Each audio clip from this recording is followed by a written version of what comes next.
آج انشاءاللہ تعالی ہم سورۃ الطارق کی آیت نمبر 5 سے لے کر آیت نمبر 11 تک پڑھتے ہیں اور ان آیات کو سمجھنے کی کوشش کرتے ہیں۔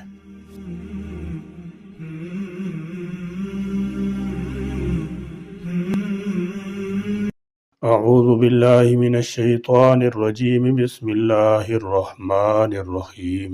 فَلْيَنظُرِ الْإِنسَانُ مِمَّ خُلِقَ مِن مَّاءٍ دَافِقٍ يَخْرُجُ مِن بَيْنِ الصُّلْبِ وَالتَّرَائِبِ إِنَّهُ عَلَى رَجْعِهِ لَقَادِرٌ يَوْمَ تُبْلَى السَّرَائِرُ فَمَا لَهُ مِن قُوَّةٍ وَلَا نَاصِرٍ وَالسَّمَاءِ ذَاتِ الرَّجْعِ فَلْيَنظُرْ، چنانچہ چاہیے کہ دیکھے، انسان مما کس چیز سے خلق وہ پیدا کیا گیا ہے۔ فرمایا کہ انسان قیامت کا انکار کسی صورت میں نہیں کر سکتا۔ اس کی اپنی تخلیق اس بات پر دلیل ہے کہ قیامت ضرور برپا ہوگی۔ فَلْيَنظُرِ الْإِنسَانُ مِمَّ خُلِقَ، انسان کو غور کرنا چاہیے کہ اس کی تخلیق کس چیز سے ہوئی ہے۔ عالم بالا کی طرف توجہ دلانے کے بعد اب انسان کو دعوت دی جا رہی ہے کہ وہ ذرا اپنی پیدائش پر بھی غور کر لے کہ ماں کے پیٹ میں کون اس کی پرورش کرتا رہا اور کس نے اس کے حمل کو رحم مادر میں جمائے رکھا، اور اتنا سخت جمایا کہ بغیر کسی شدید حادثہ کے حمل ضائع نہیں ہو سکتا تھا۔ پھر جب وہ ماں کے پیٹ سے باہر آیا تو اتنا زیادہ ناتواں اور کمزور تھا جتنا کمزور بچہ دوسری کسی جاندار مخلوق کا نہیں ہوتا۔ پھر دوسری تمام مخلوق سے بڑھ کر اس کی نشو و نما کے انتظامات فرمائے، پھر پیدائش سے لے کر موت تک اس کی مسلسل نگرانی کرتا رہتا ہے، یعنی فرشتے رہتے ہیں آدمی کے ساتھ، بلاؤں سے بچاتے ہیں یا اس کے عمل لکھتے ہیں۔ اور قسم میں شاید اس طرف اشارہ ہو کہ جس نے آسمان پر ستاروں کی حفاظت کے لیے ایسے سامان تیار کی ہیں، اس کو زمین پر تمہاری یا تمہارے اعمال کی حفاظت کرنا کیا دشوار ہے۔ جس طرح آسمان پر ستارے ہر وقت محفوظ ہیں مگر ان کا ظہور خاص شب میں ہوتا ہے، ایسی سب اعمال نامہ اعمال اس وقت بھی محفوظ ہیں مگر ظہور ان کا خاص قیامت میں ہوگا۔ جب یہ بات ہے تو انسان کو قیامت کی فکر کرنی چاہیے، اور اگر اس کو مستبعد سمجھا ہے تو اس کو غور کرنا چاہیے کہ وہ کس چیز سے پیدا کیا گیا ہے۔ اسے بیماریوں سے، حادثات سے اور طرح طرح کی آفات سے بچاتا رہتا ہے۔ اس کی زندگی اور زندگی کی بقا اتنے ذرائع میں پہنچاتا ہے جنہیں انسان شمار بھی نہیں کر سکتا، بلکہ اسے ان کا شعور تک نہیں ہوتا کو جا وہ خود فراہم کرنے پر قادر ہو، تاکہ وہ اپنی اس مدت موت کو پہنچ جاتا ہے جو اللہ تبارک و تعالیٰ نے اس کے لیے مقرر کر رکھی ہے۔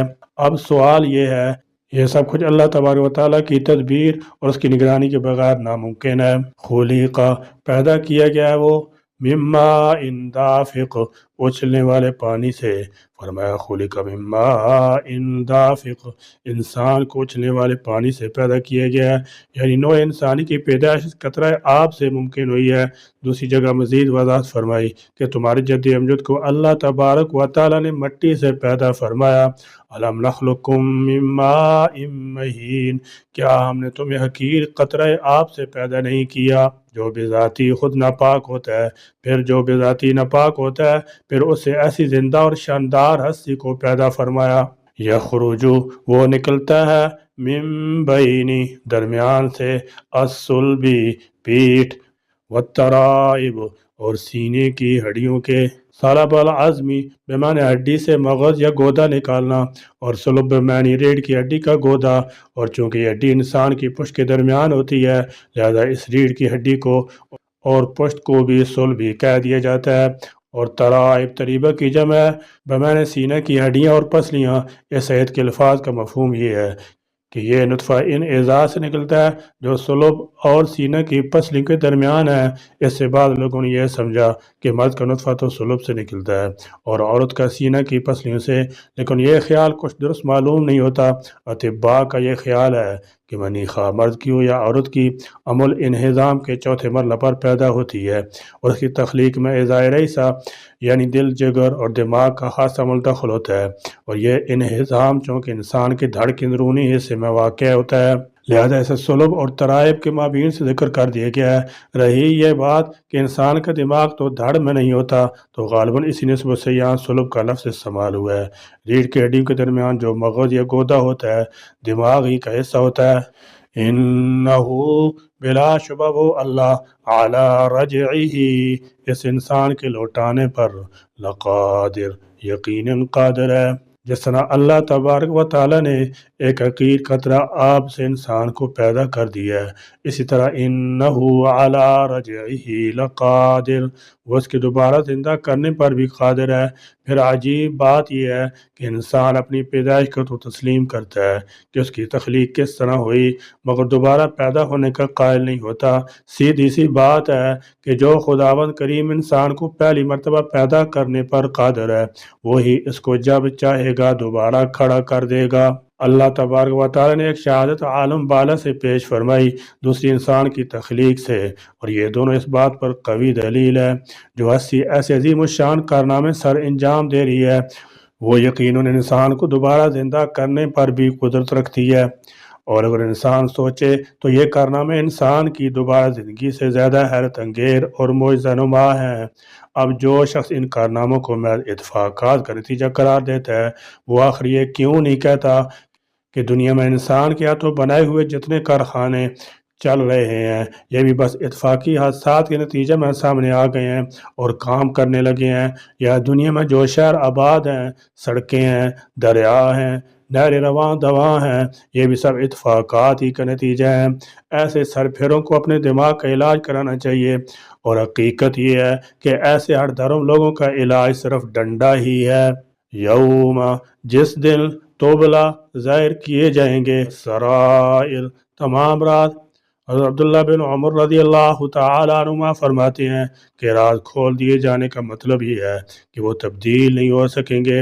پھر راز انسان کے لیے زینت کا باعث بنیں گے، اسے خوشی ہوگی، اور بعض راز ایسے ہوں گے کہ ان کا اظہار انسان کے لیے باعث شرم ندامت ہوگا، بڑی رسوائی ہوگی، مگر انسان خواہش کے باوجود انہیں تبدیل کرنے پر قادر نہیں ہوگا۔ مگر وہاں پر انسان کے بس میں نہیں ہوگا۔ پوشیدہ اسرار سے مراد ہر انسان کے وہ اعمال بھی ہیں جن کا تعلق نیت اور ارادہ سے تھا، وہ پورے نہ ہو سکے اور بس ایک راز ہی بن کر رہ گئے۔ نیز وہ اعمال بھی جو دنیا کے سامنے تو آئے، مگر جس غرض کے تحت وہ سر انجام دیے گئے تھے، اور جو اغراض اور خواہش ان کی محرک بنی تھی، ان کا کسی کو علم نہ ہو سکا۔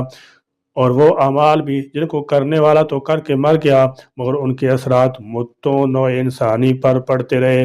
ایسے سب اسرار اس دن کھل کر سامنے آ جائیں گے، یعنی ظاہر ہو جائیں گے، کیونکہ ان پر جزا و سزا ہوگی۔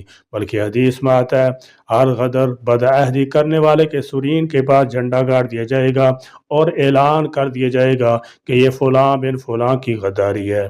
مطلب یہ ہے کہ وہاں کسی کا کوئی عمل مخفی نہیں رہے گا۔ فما تو نہ ہوگی لہو اس کے لیے من قوت کوئی قوت، ولا اور نہ ناصر کوئی مددگار، یعنی اس دن کسی انسان کو بھی اتنی قوت حاصل نہ ہوگی کہ وہ اس دن پیش آنے والے مصائب کی مدافعت کر سکے، نہ ہی کوئی اس کی مدد کرنے کو وہاں موجود ہوگا۔ فما لہو من قوت ولا ناصر نہ انسان خود ایسی کسی طاقت کا مالک ہوگا، اور نہ ہی اس سلسلے میں اس کا کوئی مددگار ہوگا کہ اس کو چھڑا سکے یا کسی راز کو تبدیل کر سکے۔ جو کچھ انسان اس دنیا میں عمل کر رہا ہے اس کا ذرہ ذرہ محفوظ ہے، اور انسان اس کی جزا سے ضرور دوچار ہوگا۔ لہذا ہر ایک کو چاہیے کہ اپنی ظاہری اعمال درست کرنے کے ساتھ ساتھ اپنے باطنی اور پوشیدہ اعمال بھی درست کرے، تاکہ قیامت کے دن لوگوں کے سامنے رسوا ہونے سے بچ سکے۔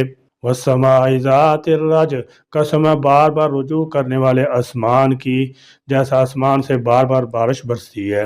ذات الرج رجوع کے معنی اپنے اصل کی طرف لوٹنا ہے، مگر مجازاً رجع کا لفظ بارش کے لیے بھی استعمال کیے جاتا ہے، اور آسمان کو ذات الرج کہنے کی ایک وجہ تو یہ ہو سکتی ہے کہ سمندر سے آبی بخارات اٹھتے ہیں، اور جب آسمان کی بلندیوں پر پہنچتے ہیں تو ان بلندیوں کو ٹھنڈک ان آبی بخارات کو پھر سے پانی میں تبدیل کر دیتی ہے اور بارش شروع ہو جاتی ہے۔